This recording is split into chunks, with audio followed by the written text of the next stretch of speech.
ladies and gentlemen. Welcome back to Talk Show. In a continuation of discussion on the subject of Japanologists in the making from last week, we again are very happy indeed to have three young American scholars as our guests. They are so interested in Japanese affairs or things Japanese that they are taking very intensive courses in the Japanese language at the Inter-University Center here in Tokyo. We are going to have five items to cover today. In the first place, we are going to ask them to tell us a little bit about the profile, so to speak, of the typical or average student at the center. Secondly, we would like to spend some time talking about whether or not they consider themselves primarily to be Japanologists, as the title indicates, or either a political scientist or a literary critic or a historian who happens to be very interested in Japan. In other words, how do they place themselves in the matrix of scholarship on Japan? The third item we are going to cover is the way Japan looks to them. Are there any things about Japan that are particularly interesting, extraordinary, even weird at times, I suppose? Or are there any things about Japan which they think they can learn from or emulate? And the fourth item is concerning their individual plans for the future with their expertise in the Japanese language or Japanese affairs. And as an additional bonus, as it were, we are going to have a little chat, a very casual chat, of course, in Japanese on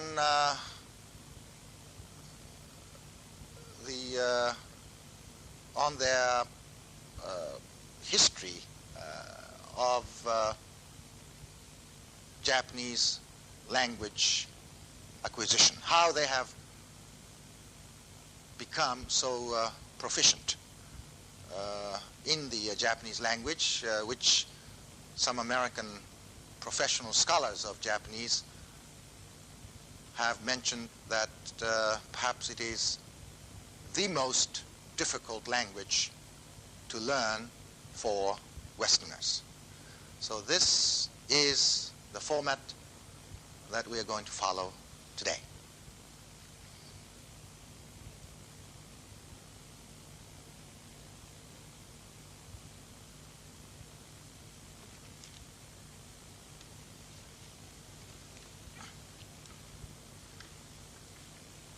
Welcome back. Hello. Mr. Calder, I'm sorry.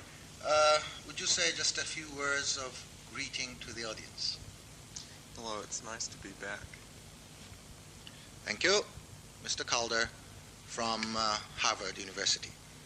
Now we have Ms. Gable, who is from the state of Wisconsin, who is a student of Japanese literature. Would you say just a few words to the audience? It's nice to be back. Thank you. Mr. Gable. Miss Gable, I'm sorry. And we have Mr. Anderson, who is a historian, who is from Yale University, and who hails originally, I understand, from the state of Minnesota. That's correct.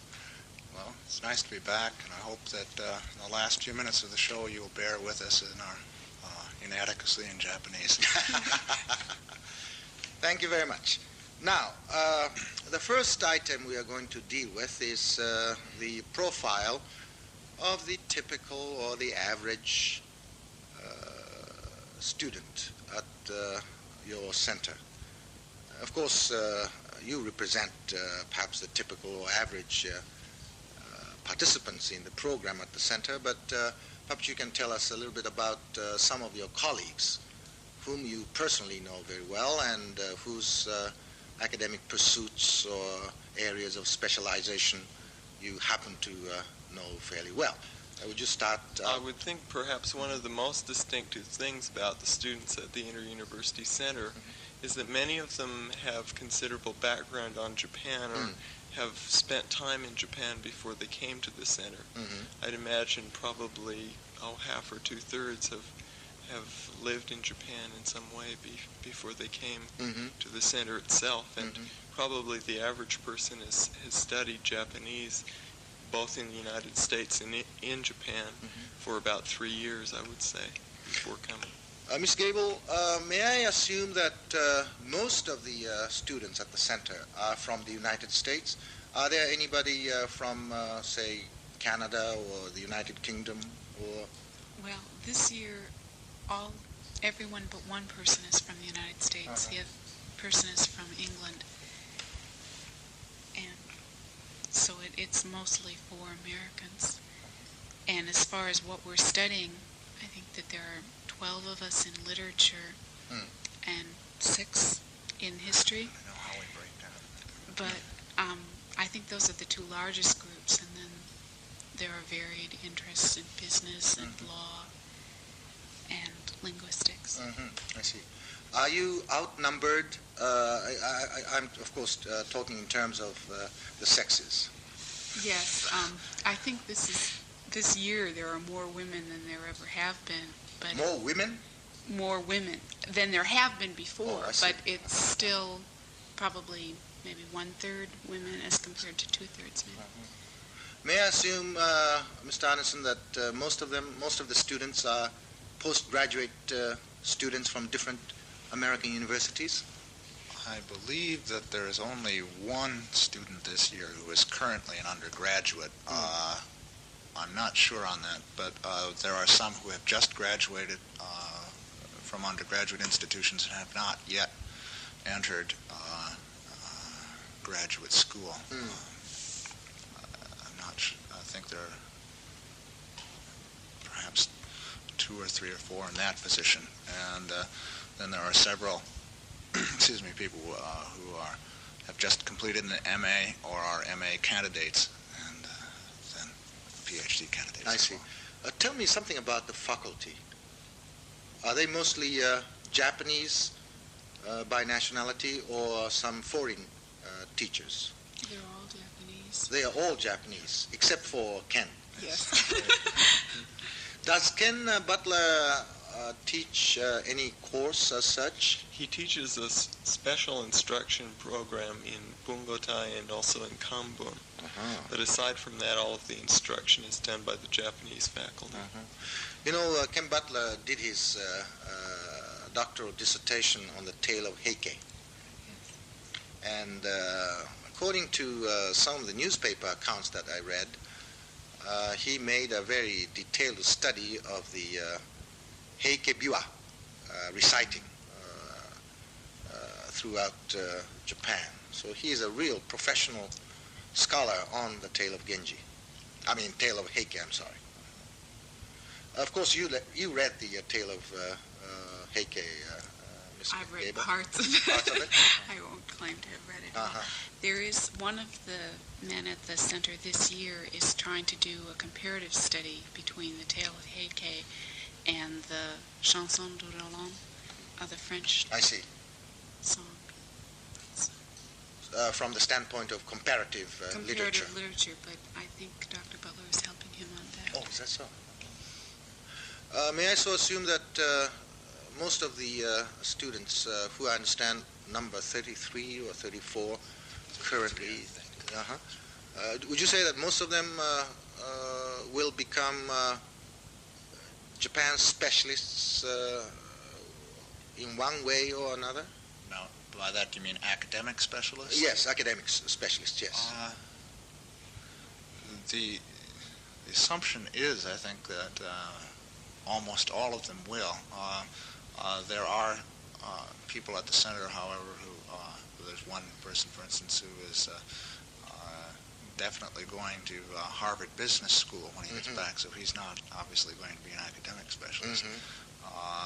There's another person who I believe is going to go to work for a consulting firm. Where money is. Right. I understand that you are thinking also in terms of pursuing either a legal or a business career after you finish your doctorate. Am I right? I think probably not a business career. I am quite interested in the possibility of doing consulting work, perhaps for one of the consulting firms which work here in Tokyo. After I finish, I would like very much, of course, to teach. That's my primary goal. But the teaching situation being what it is in the United States right now, I don't think any of us can be sure that we're going to be able to do that. That is exactly the point that I meant to cover in my fourth question. Because, of course, it is an old familiar story that there is no money in teaching in the first place, whether in the United States or here in Japan, and I'm suffering the consequence. And, of course, Japan, after all, is so esoteric as a subject or as an entity, and I cannot help wondering what you are going to do with your expertise in Japanese.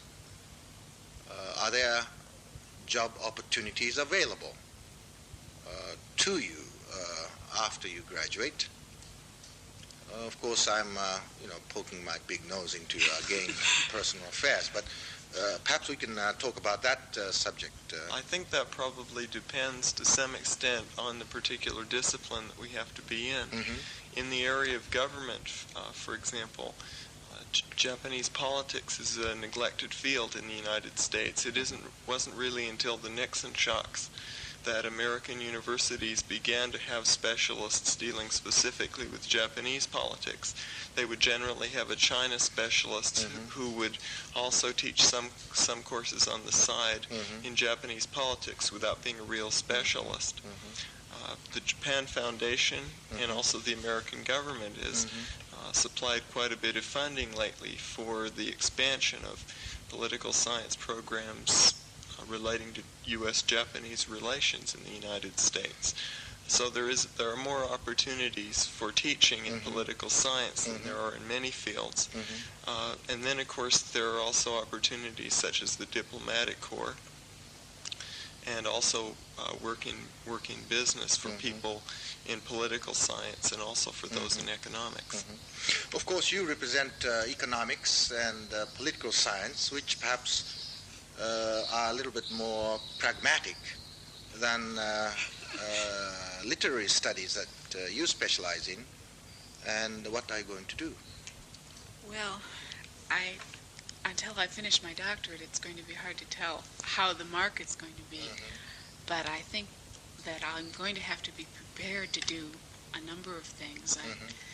Either teaching just about Japan at a small university, or perhaps even trying to do some translating or something in that line. I don't really know. I would like to be able to teach about Japanese literature or comparative literature, but of course in these economic situations it's hard to tell exactly what will be available 5 years from now. So I'm just going to try to be open to whatever will happen then. Talking of translation of Japanese literature into English, we have many male translators of Japanese lit, such as Dr. Keene of Columbia and Professor Hibet of Harvard and Mr. Seidenstick of Michigan and so on. They're all male translators. Are there any female translators of Japanese literature into English that you know of? I know that I have read some things by some female translators. you've put me on the spot, and I can't think of any names right now. I didn't mean to put you on the spot. Well, it's true that none of the really famous people of, say, real literary background are that way. There were a few earlier translators. Amy Lowell was one who did some translating, but most of the what you would call more intellectual translations, the better translations, have all been done by men. And I think that it remains for my generation of women to really start doing the translating. Of course, you are a chemist turned historian. What are you going to do with your background in history? Well, it kind of depends, as Mary said, on what happens to the job market. Mr. Hall tells the story of back in the late 40s or early 50s at Harvard. His group of people sitting around worrying about what on earth they were going to do when they had their degrees and went out and had to earn a living. And they were convinced that disaster might be in the offing. And when he was talking about his group, he was talking about himself, Donald Keene, and people like that. And fortunately, for their generation, job opportunities expanded. I expect that we can't anticipate a situation quite like that in the next few years, but for that reason, I'm trying to keep my options as wide open as possible. Therefore, to some extent, although I like to think of myself as a historian, I'm perfectly willing to let people call me a Japanologist and try to get me to teach whatever on Japan they want me to. I'm also trying to keep open the possibility of teaching English history, which is one of my minor fields, and of doing legal history. And at the last resort, I may have to go back and resurrect my chemistry, but I'm hoping that I'll be able to stay with Japanese studies in one way or another. I hope so too. Well, of course you have been living in this country for quite some time, and you have been exposed very extensively to various aspects of Japanese life. And how does Japan appear to you individually? Are there any points, or are there any aspects of Japanese life which strike you as being very Japanesey, or exclusively so, or as being very extraordinary, or hard to comprehend, or hard to be empathetic with, or some things which you think you could perhaps learn from? And I would appreciate it if you would give us some very concrete, mundane, down-to-earth examples. One thing I think that impresses me quite a bit about Japan is the respect that I've found in various groups for minority opinion. Generally speaking, respect for minority opinion is considered to be a trait of the West, and not so respected in Japan. But I've found that in almost any group that I've been, or almost any group that I've witnessed, that those who were dominating the group, those whose opinion was ultimately going to prevail, were not able to prevail until they were able to obtain some assent from the minority, or the decision was not finally made till the minority came around and agreed in some way. I think a good evidence of how inbred in Japanese character this respect for rights of minority is perhaps the reaction to the Kishi government's security treaty, attempt to put the security treaty through without the acquiescence of the minority. Which means, by implication, that Japan can or could be more democratic than the United States? I would say so. You would say so? In a very important respect, that it is. Well, there's many things that intrigue me about Japan. That's why I'm studying Japanese literature. I think the first thing that I noticed was its appreciation for beauty and a different way of looking at beauty, and that probably drew me in more than anything else. But What do you mean by "do you in"? drew me in. Oh, drew you in. Did me in. At any rate, what I'm interested in now, however, just since I've been here this fall, is the difference between the strength of the group in Japan and the individual freedom that you have in the United States, and how this affects, just about everything. I guess what impresses me about Japan and about Tokyo is that I'm in either the largest or the second largest city in the world, and yet I'm always safe. In an American city, I wouldn't be that way. And this is hard to explain in a short period of time, but I think that this boils down to the fact that Japanese society relies on the group. There's a stronger sense of group and community feeling and responsibility towards that group. And so you get less of a feeling of freedom and individual expression on the one hand, but you also have, a stronger feeling of safety and stability on the other. And, there are many things that both countries can learn from each other. Thank you. I think that I'd have to agree largely with Mary about what strikes me most strongly about Japanese society. The United States now is, I think, increasingly suffering from atomization and alienation of individuals from the society. Yale is in the city of New Haven, which is a pretty rough city on the eastern coast of the United States, and we heard that recently a Yale student was murdered near a campus for no visible reason. And in Japan, there doesn't seem to be the amount of violence and crime produced by a mixture of ethnic groups in the United States, and although I'm sure that there are the same sorts of extremes of poverty and wealth in Japan as that there are in the United States, they seem in the United States to be accentuated perhaps by ethnic differences and by other sorts of distinctions, which for one reason or another don't seem in Japan to produce the sort of problems that... Would you agree with the statement that violence is as American as cherry pie? Would you subscribe to that statement? Well, certainly as not being a social scientist, I suppose I can say that without.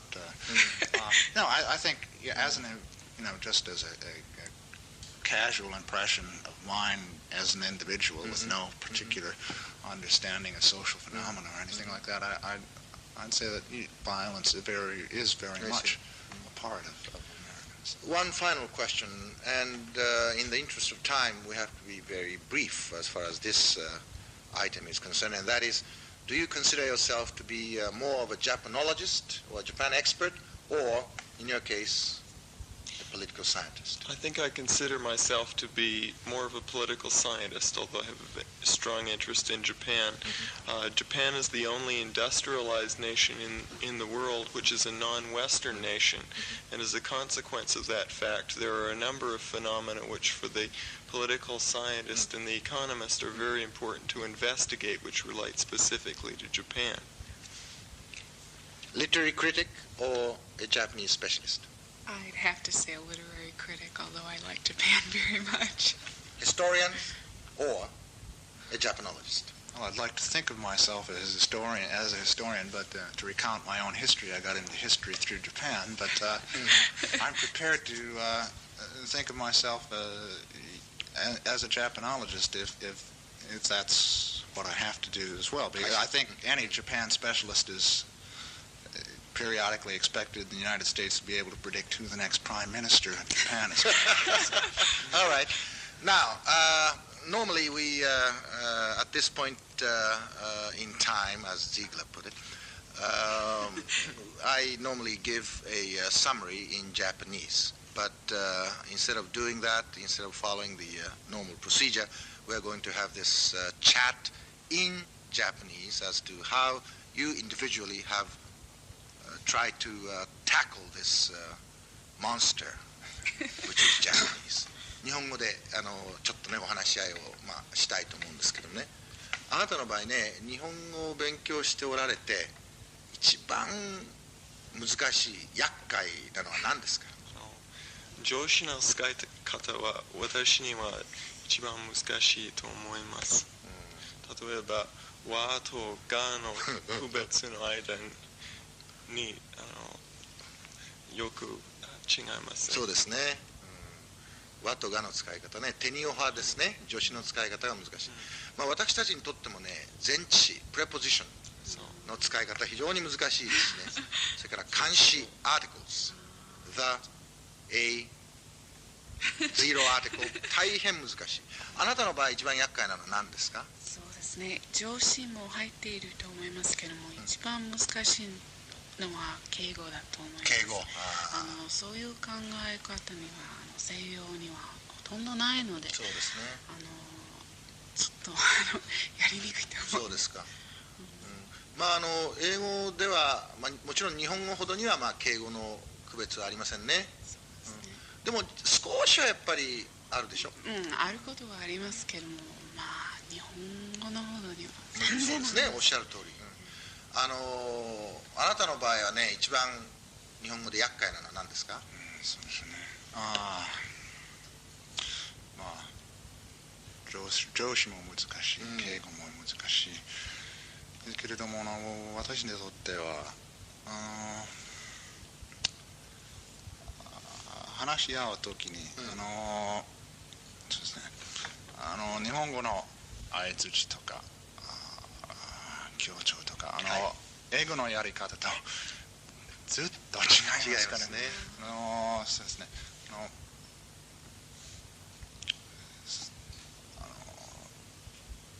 英語の私のような英語を使っている人にとっては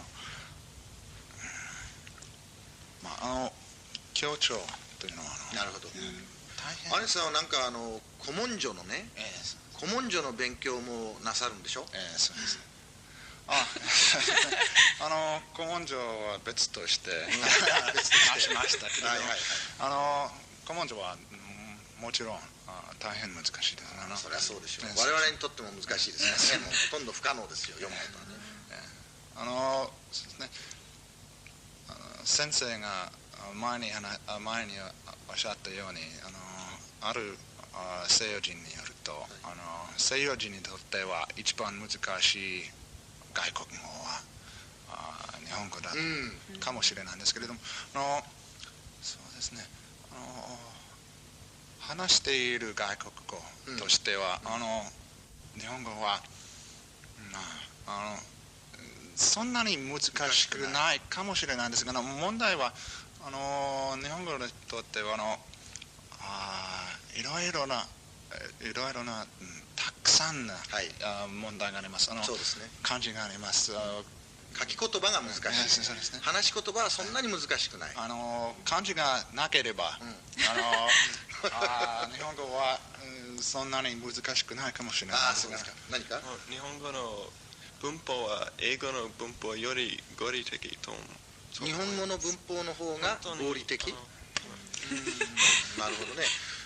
象は鼻が長いなどというね、日本語の有名な本があるんですけれども、その象は鼻が長いというのはね、英語の文法に当てはめて考えるとちょっと不合理に見えるんですけれどもね、しかしそれは日本語には日本語自身の論理があるわけですから、英語にならないからといってだから不合理だっていうことにはならないですけどもね。しかし日本語の文法の方が英語の文法よりももっと合理的だとおっしゃった外人は私はあなたが初めてですね。もうね時間が来たんでね、終えなくちゃいけないんですけれども、とにかく